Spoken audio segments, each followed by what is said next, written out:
Standing at all, so I'll just do that.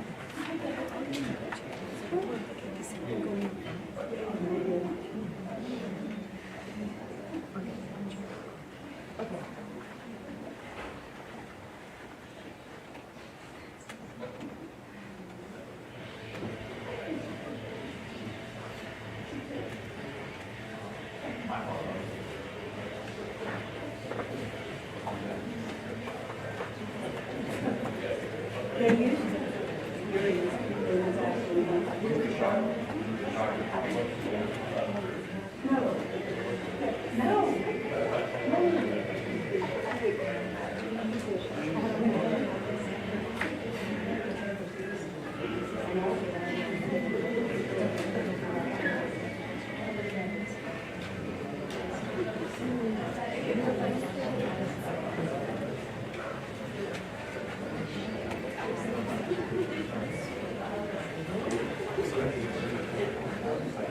This is a strange request.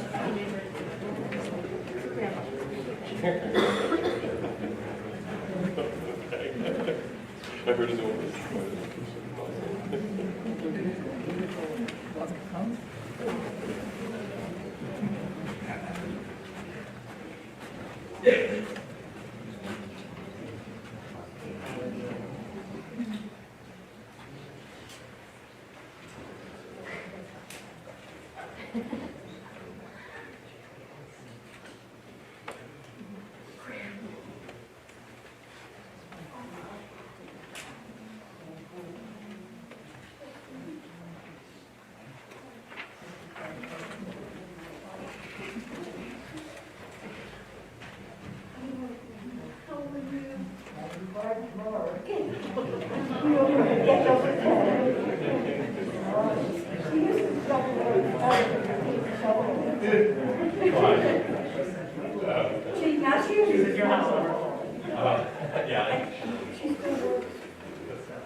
All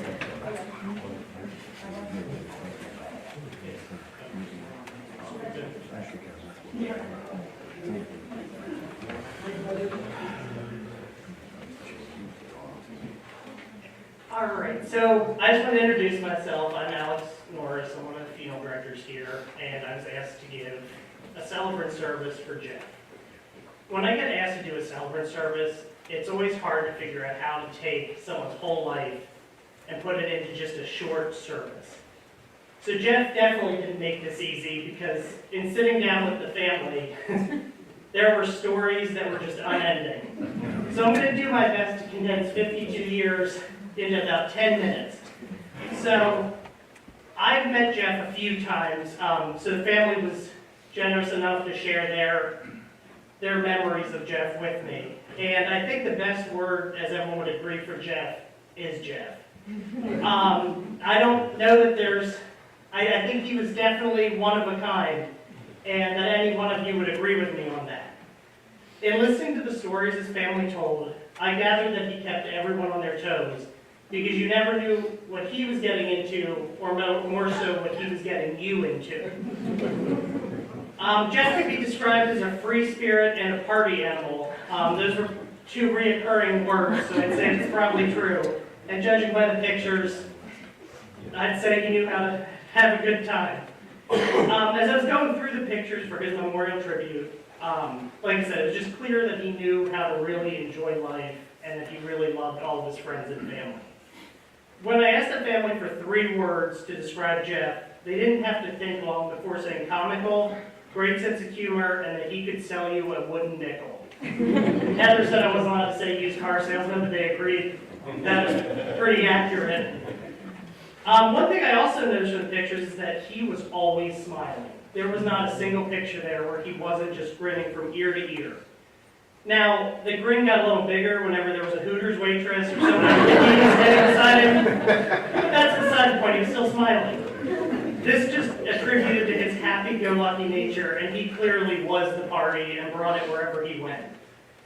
Jeff reminds me of that friend, and everyone has one, so you know what I'm talking about, that could convince you to go to the bar even if you really didn't feel like it or you had to work the next day for just one drink.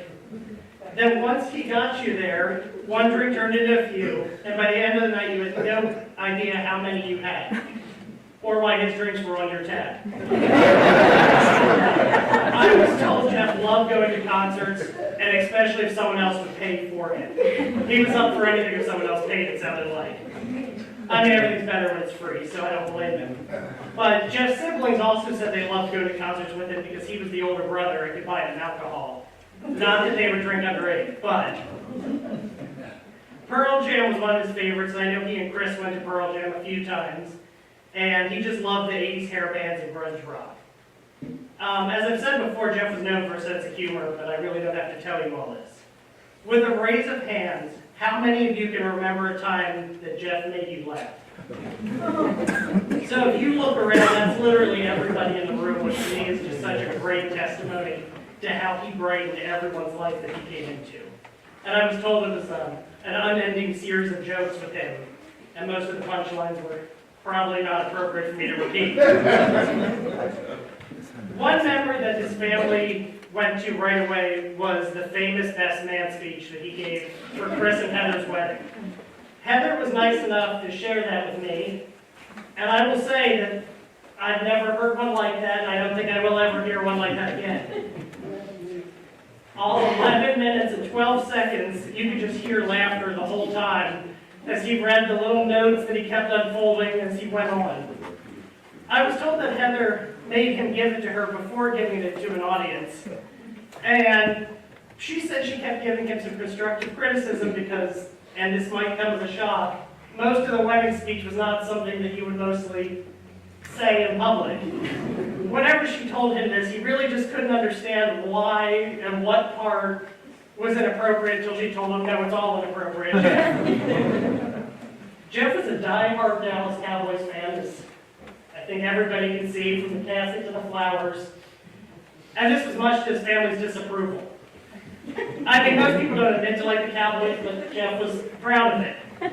All of his family agreed that Jeff was an expert at, and this is their words, not mine, talking shit. This was especially true when it came to the time for football. If his team wasn't doing well, then of course they were playing like trash and this play or that play was awful. Until they started winning. But it's the Cowboys, so it doesn't happen often. Jeff, and no offense to Cowboys fans, Jeff touched the lives of everyone he met. At 52, Jeff passed much too soon. I know his presence will be missed by his friends and his family, and it's going to, quite frankly, suck not seeing his smiling face show up at the bar or party or at a family gathering. Losing someone like Jeff leaves a vacancy in all of our lives. During these times of sadness, it is important to hold tight to the memories that you have of him. Jeff wouldn't want anyone to sit around and be sad and just mourn him, because that just wasn't how Jeff was. Jeff would want everyone to laugh and remember the good times that you had with him.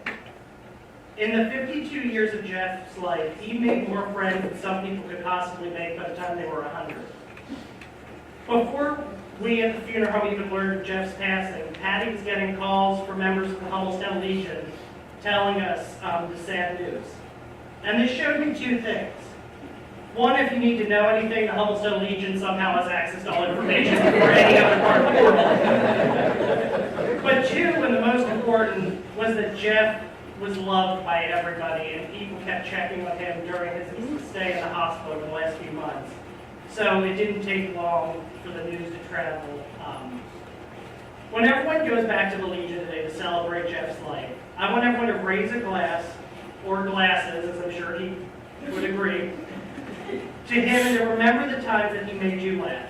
Share a joke he told you, even if it's inappropriate, which I have no doubt the punchline was. Continue promoting his legacy and living life to the fullest like Jeff.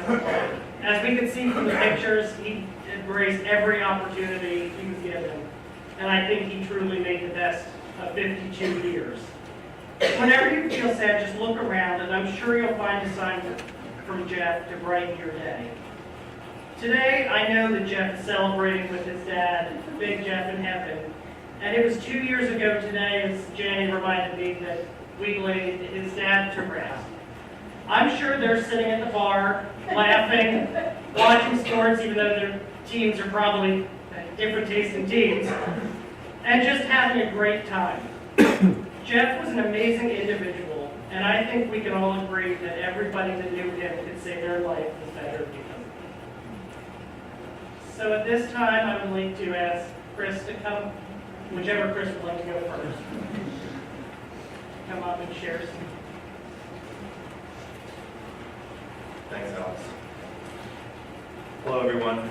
For those of you who don't know me, I'm Chris. I'm Jeff's youngest brother.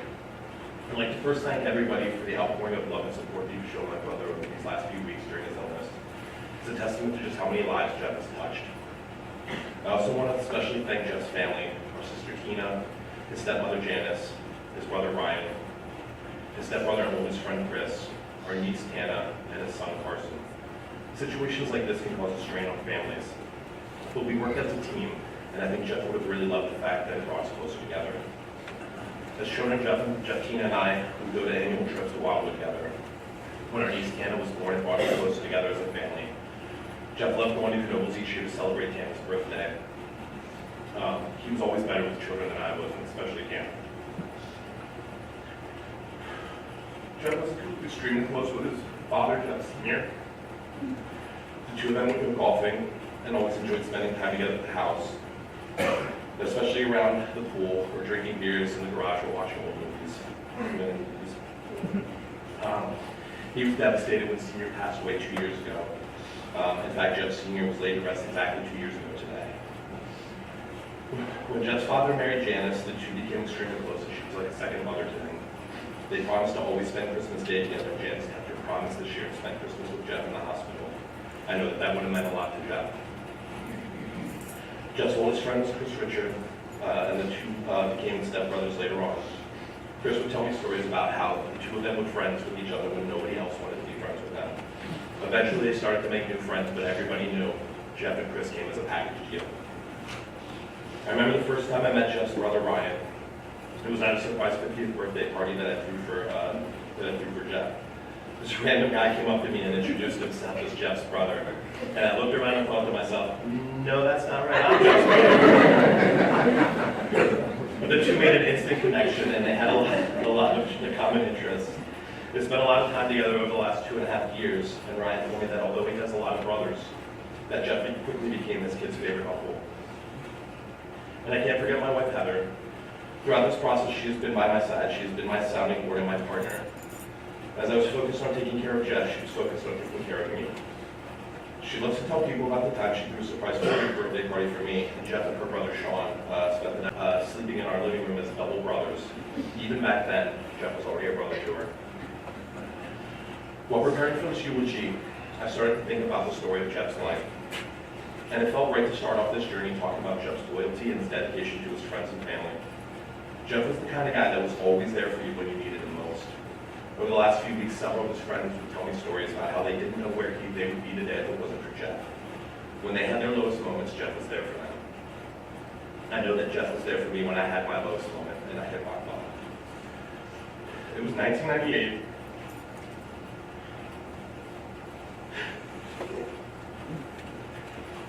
And after 3 years running off of Penn State, I had to leave the university for good because I lost my financial aid.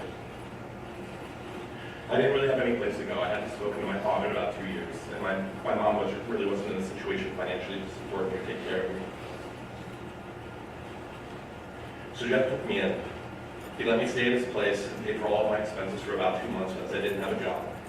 He was like a father to me during this time, taking care of me and allowing me to work through my struggles at my own pace.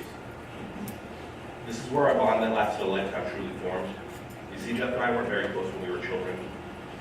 We started to get closer in the early 90s, but it was when he took me in the subsequent 10 years that I lived in Hershey that he truly became my best friend. Looking back, this was the best time in my life. It was during those years that I met and became friends with many of Jeff's closest friends, folks like Etzel, Belcher, Confair, and Don, to name a few.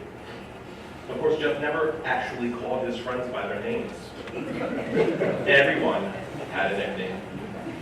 Instead, people were simply called Dude, The Truth, Big Sexy, D1, D1, Rockstar, CW the Original, CW Squared, Body by Speech, D Lurch, Angry Troll, Eggman, MC True Dad, MC Damn Bitch, Misco, or the Grease Man.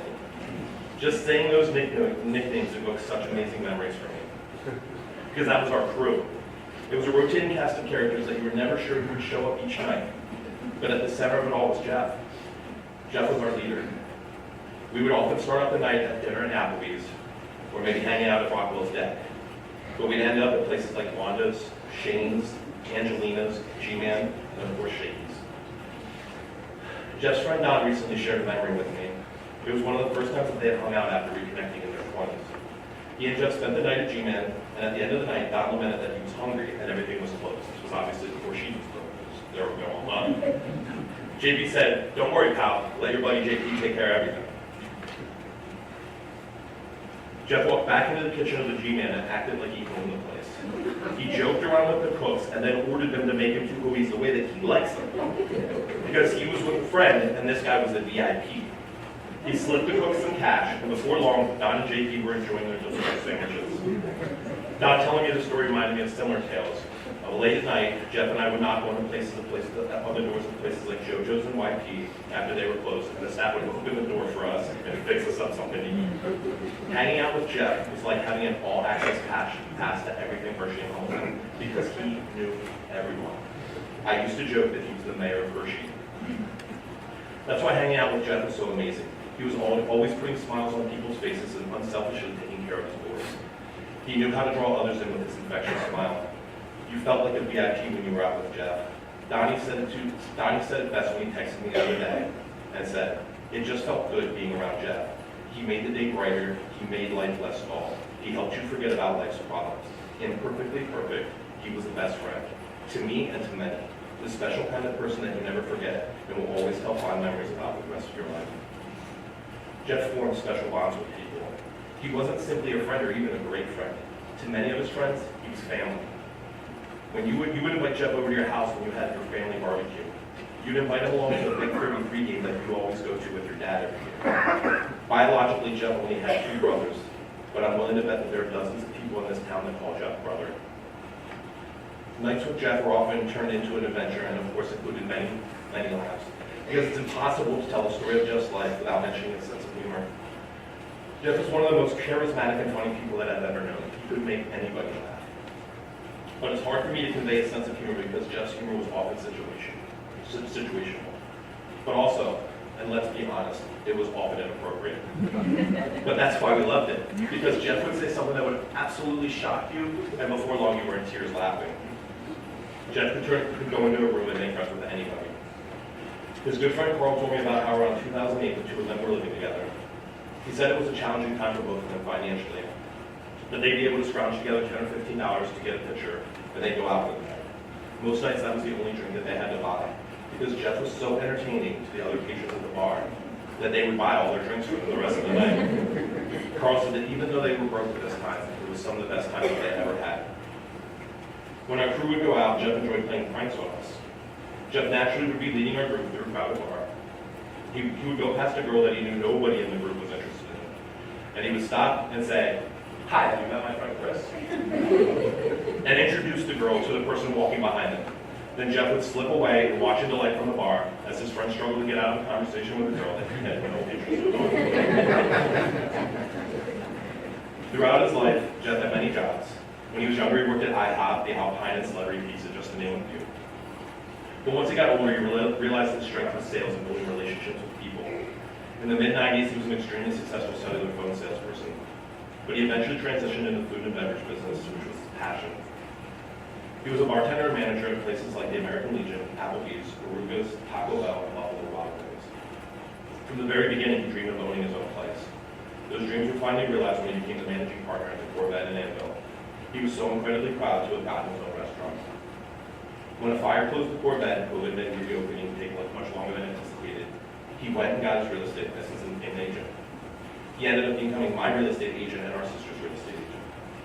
At the time, I felt terrible about making Jeff have to drive an hour and a half up to the Lehigh Valley to continue to show us houses. But I'm so thankful that we did now, because I got to spend a lot more time with Jeff the last few months because of it. My wife and I ended up having an offer accepted on a bid that we made in July, on the exact same day that our sister had an offer accepted for a house she bid on. We closed on the house on September 8th, with Jeff being the first official visitor to our new home. I didn't know it at the time. That was the last time I spent time with my brother.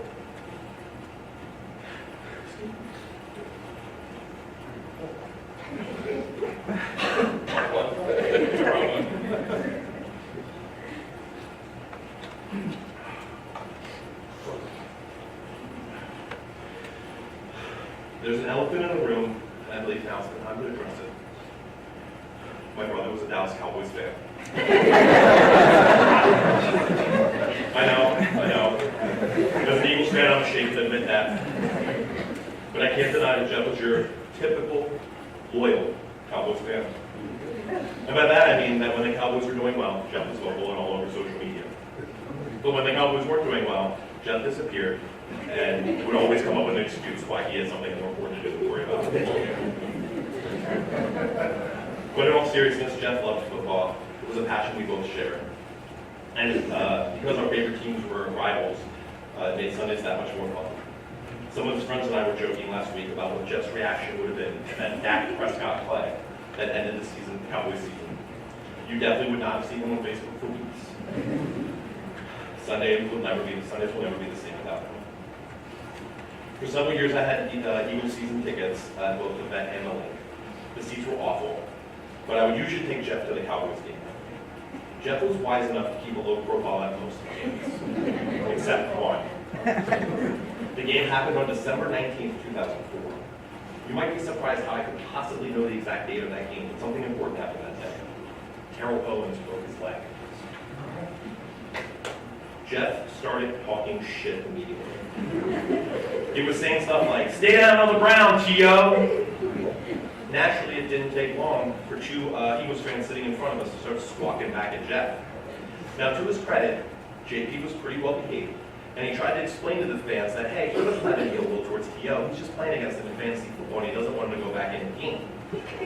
This didn't help things. Because the fans were more upset that Jeff cared about a fantasy football game more than the actual game.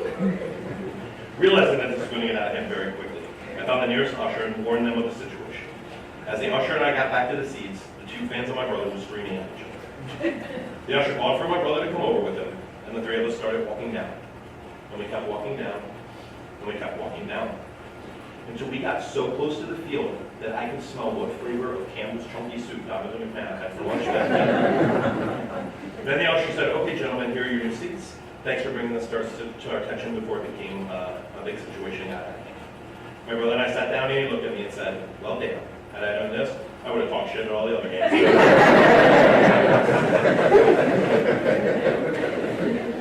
As I mentioned in the last story, Jeff played fantasy football. He started playing in 1998 when his friend Ryan Conker invited him into a league. Jeff couldn't make the draft, so I drafted the team for him. But the following year, a spot opened up and I got my own team. So for almost 25 years, Jeff and I played in this fantasy league together. Anyone who knew Jeff knew how incredibly competitive that he was, and that translated to fantasy football. He took it very seriously, and he wanted to win. After being in the hospital for a week, Jeff texted me in late November to make a request. He asked me if I could take over his fantasy football teams for him. It was at this moment that I knew things were getting very serious, because there's just no way that Jeff would have given up control of his fantasy teams unless he didn't have the strength to continue to manage them properly. His team in Conference League was in first place when I took it over, and it cruised to a division championship in the first round.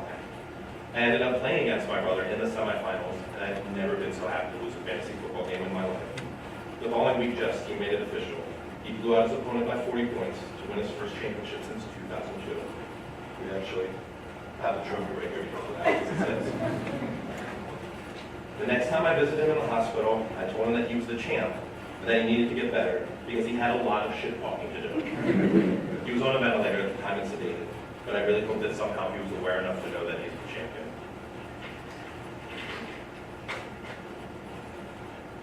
When people found out that Jeff was in the hospital with COVID, one of the first things that they would ask him was whether he was vaccinated or not. He was not. Jeff made the personal choice to not be vaccinated. And it is a personal choice, but no one ever talks about how that personal choice affects many others. I will never be able to fully convey what it's like to have a loved one alone and isolated in an ICU or later on a ventilator. You can't know what it's like until you go through it, and I hope none of you ever have to experience it. Because it has been the most brutally difficult thing I've ever had to do in my entire life. And I think many of Jeff's family and close friends would agree with me. I can't convey how emotionally devastating it is to be told 4 separate times that Jeff wasn't going to survive the day, or how terrifying it is to get into bed many nights, afraid to look at your phone, because the hospital may have called you in the middle of the night to tell you the worst news. Or how agonizing it is to wait for hours until a doctor is freed up to give you a critical update on his condition that will determine whether or not you withdraw care and kill somebody that you love so dearly. So while it is a personal choice to decide whether or not to get the vaccine, I simply do not understand how anyone can make a choice that can lead to so much pain and emotional heartache for the people you love most. I know that Jeff would have never chosen this for us. However, Jeff's experience with COVID changed his choice. 6 months ago when I talked to him about getting vaccinated, he blew me off and made a joke about it. But the day before he went in the hospital, he and I were texting, and he said that when he recovered from this, he was going to get vaccinated as soon as possible because, and I quote, fuck this. And I wasn't the only one he told this to. He told several other friends of his intentions to get vaccinated in the future. But Jeff didn't simply stop at getting the vaccine. He became an advocate for it. I know of him proactively reaching out to 2 friends to make sure they were vaccinated and encouraging them to do so. He didn't want any of his closest friends or family to do what he had to. And so while each of you are deciding what choice is right for you, I hope that you think about Jeff and our family, because of Jeff's experience saves one other life that his death wouldn't have been in vain. The day that Jeff went on the ventilator was a whirlwind.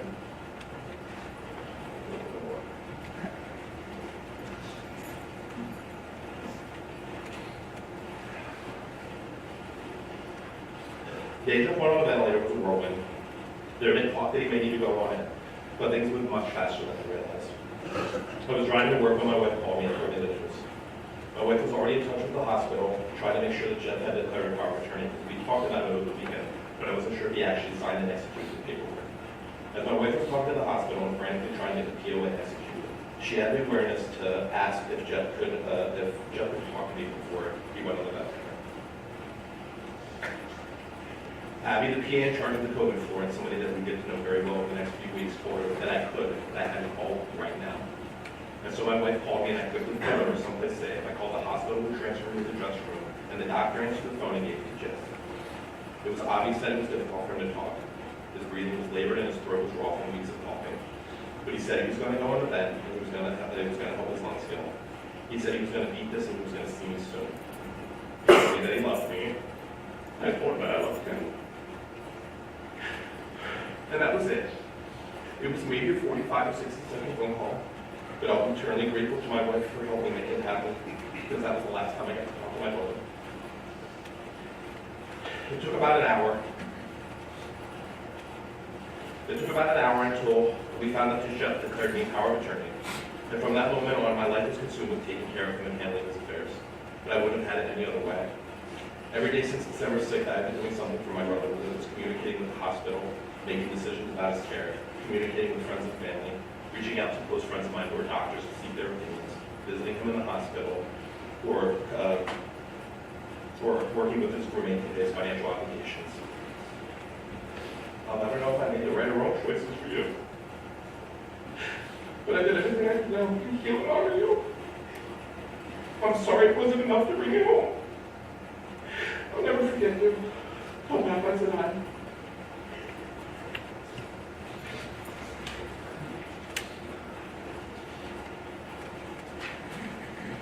Beautiful tribute, Chris. And I am sure on behalf of Jeff and his family that he appreciated everything you've done for him. And all of everyone that cared about Jeff and checked in on him. I mean, he would have appreciated that. So at this time, this concludes the celebration of life here at the funeral home. And we will be going to Hummelstown Cemetery for the burial.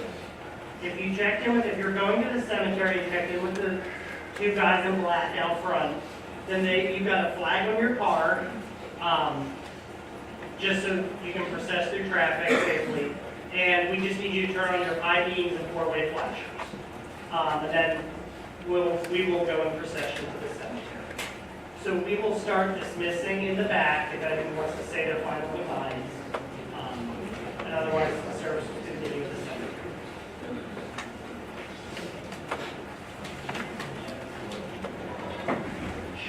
And then after the burial, the family invites everybody to go back to the Hummelstown Legion at the end of town and just celebrate Jeff's life with them. So that'll happen right after we go to Hummelstown Cemetery.